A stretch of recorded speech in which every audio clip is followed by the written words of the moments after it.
ರೈತರ ಬಡವರ ಜೀವನವನ್ನ ಅತ್ಯಂತ ಸುಲಭ ಮಾಡುತ್ತೇನೆ. ಅವ್ರಿಗೆ ಯಾವುದೇ ಜೀವನ ನಡೆಸಲಿಕ್ಕೆ ತೊಂದರೆ ಆಗಬಾರದು ಆ ರೀತಿ ನೋಡ್ಕೊಳ್ತೀನಿ ಅಂತ ಹೇಳಿದ್ರು. ಇಲ್ಲಿವರೆಗೆ ಅದನ್ನ ಮಾಡಲಿಕ್ಕೆ ಸಾಧ್ಯ ಆಗಲಿಲ್ಲ. ನರೇಂದ್ರ ಮೋದಿಜಿ ಒಳ್ಳೆ ದಿನ ಬರ್ತದೆ, ಅಚ್ಚೇ ದಿನ ಆಯಂಗೆ ಅಂತ ಬಂತ. ನಿಮ್ಗೆಲ್ಲ ಒಳ್ಳೆ ದಿನ ಬಂತ? ಬರಲಿಲ್ಲ. ಒಳ್ಳೆ ದಿನ ಬರಲಿಲ್ಲ. ನರೇಂದ್ರ ಮೋದಿ ಅವರು ಸುಳ್ಳು ಹೇಳಿ ಜನರಿಗೆ ಭ್ರಮಾಲೋಕದಲ್ಲಿ ತೇಲಾಡುವ ರೀತಿಯಲ್ಲಿ ಮಾಡಿ ಅವರಿಗೆ ಭ್ರಮೆಯನ್ನು ಹುಟ್ಟಿಸಿ ಈ ದೇಶದಲ್ಲಿ ಯಾವ ಭರವಸೆಗಳನ್ನು ಕೂಡ ಈಡೇರಿಸಲಿಲ್ಲ. ಭಾವನಾತ್ಮಕವಾದ ವಿಚಾರಗಳನ್ನ ಪ್ರಸ್ತಾಪ ಮಾಡಿ ಅವರ ಭಾವನೆಗಳನ್ನ ಕೆರಳಿಸಿ ಅಧಿಕಾರಕ್ಕೆ ಬಂದು ಇವತ್ತು ನೀವು ಬಡವರ ಸಮಸ್ಯೆಗಳಿಗೆ ಪರಿಹಾರ ಕೊಡ್ತಕ್ಕಂಥ ಪ್ರಯತ್ನವನ್ನ ಮಾಡಲಿಲ್ಲ. ಹಾಗಾಗಿ ಬಡವರು, ದಲಿತರು, ಅಲ್ಪಸಂಖ್ಯಾತರು, ರೈತರು, ಮಹಿಳೆಯರು ಇವರೆಲ್ಲರ ಬದುಕು ದುಸ್ತರ ಆಯಿತು. ಜೀವನ ನಡೆಸದೆ ಕಷ್ಟ ಆಯಿತು. ನಾವೆಲ್ಲ ಚುನಾವಣೆಗಿಂತ, ವಿಧಾನಸಭಾ ಚುನಾವಣೆಗಿಂತ ನಾನು DK ಶಿವಕುಮಾರ್ ಅವರು ನಮ್ಮೆಲ್ಲ ಮುಖಂಡಗಳು ಕೂಡ ಇಡೀ ರಾಜ್ಯ ತುಂಬ ಪ್ರವಾಸವನ್ನ ಮಾಡೋದು. ಆಗ ಜನರನ್ನ ಭೇಟಿಯಾಗ್ತಾ ಇದ್ದು, ಜನರು ಅವರ ಕಷ್ಟಗಳನ್ನ ಹೇಳ್ಕೊತಾ ಇದ್ರು. ಜೀವನ ನಡೆಸೋದು ಕಷ್ಟ ಆಗ್ತಾ ಇದೆ, ಅದಕ್ಕೋಸ್ಕರ ನಮಗೆ ಸಹಾಯ ಮಾಡಬೇಕು ಅಂತಕ್ಕಂಥ ಮಾತುಗಳನ್ನು ಹೇಳ್ತಾ ಇದ್ರು. ನಮಗೆ ನಾವು ಅವರಿಗೆ ಸಾಂತ್ವನವನ್ನ ಹೇಳಿ ನಾವು ಅಧಿಕಾರಕ್ಕೆ ಬಂದರೆ ನಿಮ್ಮ ಜೀವನವನ್ನ ಸುಧಾರಣೆ ಮಾಡತಕ್ಕಂಥ ಪ್ರಯತ್ನವನ್ನ ಮಾಡ್ತೇವೆ ಅಂತಕ್ಕಂಥ ಮಾತುಗಳನ್ನ ಹೇಳಿದ್ರು. ಅದಕ್ಕಾಗಿ ಅನೇಕ ಭರವಸೆಗಳನ್ನ ಚುನಾವಣಾ ಪೂರ್ವದಲ್ಲಿ ನಾವು ಕೊಟ್ಟಿದ್ದು. ಅವುಗಳಲ್ಲಿ ಬಹಳ ಮುಖ್ಯವಾಗಿ 5 ಗ್ಯಾರಂಟಿಗಳನ್ನ ಕೊಟ್ಟಿದ್ದು. 5 ಗ್ಯಾರಂಟಿಗಳನ್ನು ನಾವು ಮೇ 20ನೇ ತಾರೀಕು ಪ್ರಮಾಣ ವಚನ ಸ್ವೀಕಾರ ಮಾಡೋದು. ನೇರವಾಗಿ ಕಂಠೀರವ ಸ್ಟೇಡಿಯಂನಿಂದ ವಿಧಾನಸೌಧಕ್ಕೆ ಹೋಗಿ ಕ್ಯಾಬಿನೆಟ್ ನಲ್ಲಿ ತೀರ್ಮಾನವನ್ನು ಮಾಡೋದು. 5 ಗ್ಯಾರಂಟಿಗಳನ್ನ ಜಾರಿ ಮಾಡತಕ್ಕಂಥ ಆದೇಶವನ್ನು ಹೊರಡಿಸ್ತು. ಮಾಡಿ ಜೂನ್ 11ಕ್ಕೆ ಮೊದಲನೇ ಗ್ಯಾರಂಟಿ ಶಕ್ತಿ ಯೋಜನೆಯನ್ನ ಜಾರಿಗೆ ಕೊಟ್ಟು ಅವತ್ತಿನಿಂದ ಇವತ್ತಿನವರೆಗೆ ಸುಮಾರು 200 ಕೋಟಿ ಮಹಿಳೆಯರು, 200 ಕೋಟಿ ಮಹಿಳೆಯರು ನಮ್ಮ ಸರ್ಕಾರಿ ಬಸ್ಗಳಲ್ಲಿ ಫ್ರೀಯಾಗಿ ಪ್ರಯಾಣ ಮಾಡ್ತಾ ಇದ್ದಾರೆ. ಪ್ರತಿದಿನ 50ರಿಂದ 60 ಲಕ್ಷ ಮಹಿಳೆಯರು, ಪ್ರತಿದಿನ 50ರಿಂದ 60 ಲಕ್ಷ ಮಹಿಳೆಯರು ಪ್ರತಿದಿನ ಫ್ರೀಯಾಗಿ ಪ್ರಯಾಣ ಮಾಡ್ತಾ ಇದ್ದಾರೆ. ನಾನು 4-5 ದಿನಗಳ ಹಿಂದೆ ಅರಸೀಕೆರೆಗೆ ಹೋಗಿದ್ದೆ. ಅರಸೀಕೆರೆಯಲ್ಲಿ ಭಾಷಣ ಮಾಡುವಾಗ ಒಬ್ಬ ಹೆಣ್ಮಗಳು ಕೆಳಗಡೆ ಊರಾರ ಇಟ್ಕೊಂಡು ನಿಂತಿದ್ಲು. ನಾನು ಭಾಷಣ ಮುಗಿದ ಮೇಲೆ ಅಮ್ಮನ ಹತ್ರ ಹೋದೆ. ಯಾಕಮ್ಮ ನೀನು ಊರಾರ ಇಟ್ಕೊಂಡಿದ್ದೀಯಾ ಅಂತ ಹೇಳಿದೆ. ನಾನು ನಿಮ್ಗೆ ಹಾಕಲಿಕ್ಕೋಸ್ಕರ ತಂದಿದ್ದೀನಿ.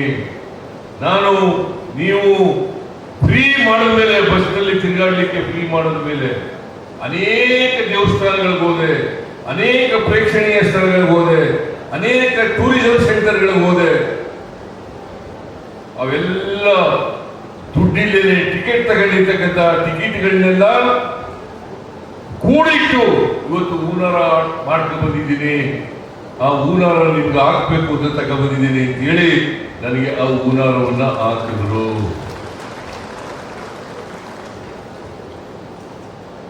ನೀವು ಎಲ್ಲ ಫ್ರೀಯಾಗಿ ತಿರುಗಾಡ್ತಾ ಇದ್ದೀರಲ್ಲ ಬಸ್ನಲ್ಲಿ, ಕೈ ಎತ್ತಿ ನೋಡ ಹೆಣ್ಮಕ್ಳು.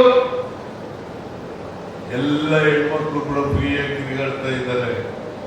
ಅನ್ನಭಾಗ್ಯ ಕಾರ್ಯಕ್ರಮ ಜುಲೈ ತಿಂಗಳಲ್ಲಿ ಜಾರಿ ಕೊಟ್ಟು ನಾವು 10 ಕೆಜಿ ಅಕ್ಕಿ ಕೊಡಬೇಕು ಅಂತ ಉದ್ದೇಶ ಇತ್ತು.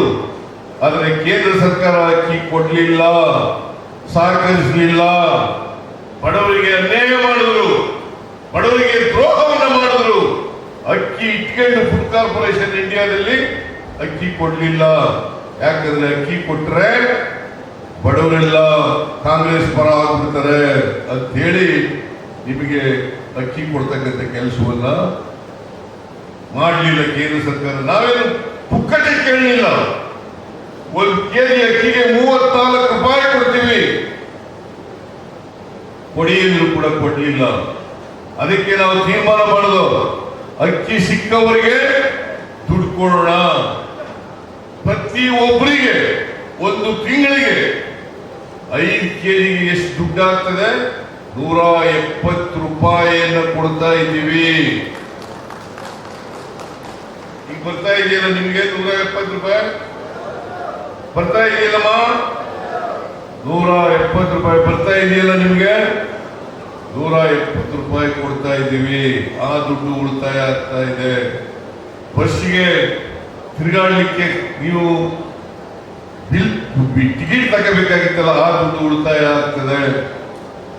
ಅದ್ರ ಜೊತೆಗೆ ಗೃಹ ಜ್ಯೋತಿ ಕಾರ್ಯಕ್ರಮ ಜುಲೈ ತಿಂಗಳಲ್ಲಿ ಅದನ್ನು ಕೂಡ ಚಾಲನೆ ಕೊಟ್ಟ ಗುಲ್ಬರ್ಗದಲ್ಲಿ.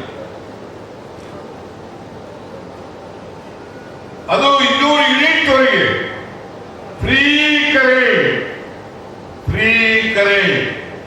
ಯಾರು ಕೂಡ ಕರೆಂಟ್ ಬಿಲ್ ಅನ್ನ ಕಟ್ಟಾಗಿಲ್ಲ. ಕರೆಂಟ್ ಬಿಲ್ ಅನ್ನ ನೀವ್ಯಾರು ಕರೆಂಟ್ ಬಿಲ್ ಕಟ್ತಾ ಇದ್ದೀರಾ? ಕರೆಂಟ್ ಬಿಲ್ ಕಟ್ಟದೇ ಇದ್ದವ್ರು ಯಾರ್ಯಾರು ಹೇಳಿ ನೋಡೋಣ. ಯಾರ್ಯಾರಿಗೆ ಕರೆಂಟ್ ಉಪಯೋಗ ಆಗಿದೆ ಬಿಲ್ ಕಟ್ಟದೇನೆ? ಬಹಳ ಜನಕ್ಕೆ ಇದು ಇವತ್ತು ಉಪಯೋಗ ಆಗಿದೆ.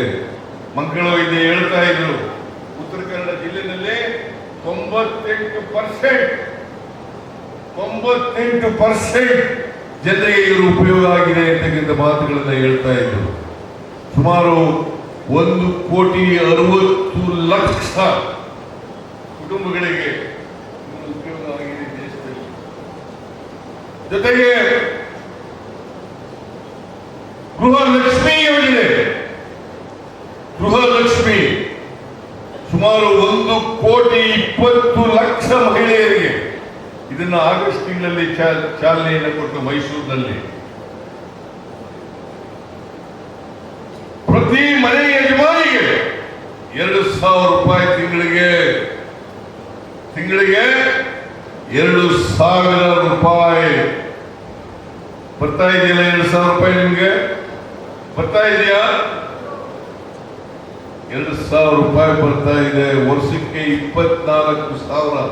ಯಾಕಂತಂದ್ರೆ ಜನರ ಕೈನಲ್ಲಿ, ಬಡವರ ಕೈನಲ್ಲಿ ಕೊಂಡ್ಕೊಳ್ತಕ್ಕಂಥ ಶಕ್ತಿ ಹೆಚ್ಚಾಗಬೇಕು ಅಂತ ಹೇಳಿ ಅವ್ರಿಗೆ 2,000 ರೂಪಾಯಿಯನ್ನು ಕೊಡ್ತಕ್ಕಂಥ ಕೆಲಸವನ್ನು ಮಾಡಿದ್ದೇವೆ. ಜೊತೆಗೆ ಯುವ ನಿಧಿ ಅಂತಕ್ಕಂಥ ಕಾರ್ಯಕ್ರಮ, ಯುವ ನಿಧಿನೂ ಕೂಡ ಶಿವಮೊಗ್ಗದಲ್ಲಿ ಜನವರಿನಲ್ಲಿ ಅದನ್ನು ಜಾರಿ ಕೊಡ್ತಕ್ಕಂಥ ಕೆಲಸವನ್ನು ಮಾಡೋದು. ಈಗಾಗಲೇ 3-4 ತಿಂಗಳಿಂದ ಅದು ಜಾರಿನಲ್ಲಿದೆ. ಯಾರು 2022-23ರಲ್ಲಿ ಪಾಸ್ ಆಗಿರ್ತಾರೆ, ನಿರುದ್ಯೋಗಿಗಳಾಗಿರ್ತಾರೆ, ನಿರುದ್ಯೋಗಿ ಪದವೀಧರರಿಗೆ ತಿಂಗಳಿಗೆ 3,000 ರೂಪಾಯಿ, ತಿಂಗಳಿಗೆ 3,000 ರೂಪಾಯಿ. ಡಿಪ್ಲೊಮಾ ಹೋಲ್ಡರ್ಸ್ಗೆ 1,500 ರೂಪಾಯಿ. ಇದನ್ನ ಜನವರಿ ತಿಂಗಳಿಂದ ಕೊಡ್ಲಿಕ್ಕೆ ಪ್ರಾರಂಭ ಮಾಡಿದ್ದೀವಿ. ಹೀಗೆ 5 ಗ್ಯಾರಂಟಿಗಳನ್ನು ಕೂಡ ಜಾರಿ ಮಾಡತಕ್ಕಂಥ ನಮ್ಮ ಸರ್ಕಾರ ಮಾಡಿದ್ದೇವೆ. ನುಡಿದಂತೆ ನಡೆದಿದ್ದೇವೆ. ಕೊಟ್ಟ ಮಾತನ್ನು ಉಳಿಸಿಕೊಂಡಿದ್ದೇವೆ. ನಾವು ಸುಳ್ಳು ಹೇಳಿ ಜನರನ್ನ ದಾರಿ ತಪ್ಪಿಸ್ತಕ್ಕಂಥ ಅಥವಾ ಸುಳ್ಳು ಹೇಳಿ ಓಡ್ತಕ್ಕಂಥ ಕೆಲಸವನ್ನ ಮಾಡಿಲ್ಲ. ನಮ್ಮ ಮೇಲೆ ನಿಮಗೆ ವಿಶ್ವಾಸ ಬಂದಿದೆಯಲ್ವಾ? ನಂಬಿಕೆ ಬಂದಿದೆಯಲ್ವ? ನಮ್ಮ ಮೇಲೆ ವಿಶ್ವಾಸ ಬಂದಿದ್ರೆ, ನಂಬಿಕೆ ಬಂದಿದ್ರೆ ದಯಮಾಡಿ ಕೇಂದ್ರ ಸರ್ಕಾರದ AICC ಅವರು ಕೂಡ 5 ಗ್ಯಾರಂಟಿಗಳನ್ನು ಕೊಡ್ತೀವಿ ಅಂತಕ್ಕಂಥ ಮಾತುಗಳನ್ನು ಹೇಳಿದ್ದಾರೆ. ಕಾಂಗ್ರೆಸ್ ಪಕ್ಷ ಏನ್ ಮಾತು ಕೊಡ್ತದೆ ಅದರಂತೆ ನಡ್ಕೊಳ್ತದೆ ಅಂತಕ್ಕಂಥ ಮಾತುಗಳನ್ನ ಹೇಳಲಿಕ್ಕೆ ಬಯಸ್ತಾ ಇದ್ದೇನೆ. ಅದರಿಂದ ನೀವೆಲ್ಲರೂ ಕೂಡ ಈ ಸಾರಿ ದಯಮಾಡಿ ಕಾಂಗ್ರೆಸ್ ಸರ್ಕಾರಕ್ಕೆ ಬಂದ 8 ತಿಂಗಳಲ್ಲಿ 5 ಗ್ಯಾರಂಟಿಗಳನ್ನು ಜಾರಿ ಮಾಡಿ ಇವತ್ತು ಒಂದು ತಿಂಗಳಿಗೆ 5,000 ರಿಂದ 6,000 ರೂಪಾಯಿ ಬರಾಕ್ ಮಾಡಿದ್ದೀವಿ. ಒಂದು ಕುಟುಂಬಕ್ಕೆ 5,000 to 6,000 ರೂಪಾಯಿ ಬರಕ್ ಮಾಡಿದ್ದೀವಿ. ಎಲ್ಲ ಬಡವರು ಕೂಡ ಇವತ್ತು ನಮ್ಮ ಪರವಾಗಿದ್ದಾರೆ ಅಂತೇಳಿ ನಾನು ನಂಬ್ಕೊಂಡಿದ್ದೀನಿ. ಆ ವಿಶ್ವಾಸ ನನಗೆ ಬಂದಿದೆ. ದಯಮಾಡಿ ನೀವೆಲ್ಲರೂ ಕೂಡ 7ನೇ ತಾರೀಕು ಮತಗಟ್ಟೆಗೆ ಹೋಗಿ ಹಸ್ತದ ಗುರುತಿಗೆ ಮತ ಹಾಕೋದ್ರ ಮೂಲಕ ನಮ್ಮ ಅಭ್ಯರ್ಥಿಯನ್ನ ಗೆಲ್ಲಿಸಿ ಲೋಕಸಭೆಗೆ ಕಳಿಸಿಕೊಡಬೇಕು ಅಂತಕ್ಕಂಥ ಮನವಿಯನ್ನು ನಿಮ್ಮಲ್ಲಿ ಅತ್ಯಂತ ಕಳಕಳಿ. ಆಮೇಲೆ ಯಾವುದಾದ್ರು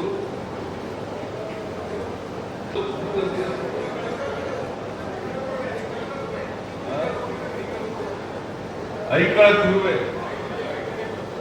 ಸುಮಾರು 5 ಹಳ್ಳಿಗಳಿಗೆ ಹೋಗ್ತಕ್ಕಂಥ ಬ್ರಿಡ್ಜು, ಅದು 40 ಕೋಟಿ ರೂಪಾಯಿಯ ಬ್ರಿಡ್ಜು. ಅದನ್ನ ನಾನು ಪ್ರಾರಂಭ ಮಾಡಿದೆ. ಇಂದಿನ ಬಿಜೆಪಿ ಸರ್ಕಾರ ಅದನ್ನು ಮುಗಿಸ್ತಕ್ಕಂಥ ಕೆಲಸವನ್ನು ಮಾಡಲಿಲ್ಲ. ಈಗ ಮತ್ತೆ ನಾವೇ ಅಧಿಕಾರದಲ್ಲಿರೋದ್ರಿಂದ ಈ ಚುನಾವಣೆ ಆದ ತಕ್ಷಣವೇ ಆ ಬ್ರಿಡ್ಜ್ ಅನ್ನ ಮುಗಿಸಿ ಅದರ ಉದ್ಘಾಟನೆಯನ್ನು ಮಾಡ್ತಕ್ಕಂಥ ಕೆಲಸವನ್ನು ಮಾಡ್ತಿದ್ದೇನೆ. ನಂಜೇಗೌಡರು ಹೋಗಿದ್ರಂತೆ ಅಲ್ಲಿಗೆ, ಮಾಡ್ಕೊಂಡು ಬಂದಿದ್ದಾರೆ. ಅದರಿಂದ ನಾನು ನಂಜೇಗೌಡರು ಹೇಳಿದ್ರು ನನಗೆ, ನಾನು ಡೆಫಿನೆಟ್ ಆಗಿ 100 ಆ ಸೇತುವೆಯನ್ನ ಮುಗಿಸಿಕೊಡ್ತಕ್ಕಂಥ ಕೆಲಸ ಮಾಡೋಣ. ಇದು ಹೊಸ ಕೆಲಸ ಅಲ್ಲ. ಆಮೇಲೆ ಉತ್ತರ ಕನ್ನಡ ಜಿಲ್ಲೆಯಲ್ಲಿ ಮಲ್ಟಿ ಸ್ಪೆಷಾಲಿಟಿ ಆಸ್ಪತ್ರೆ ಬೇಕು ಅಂತ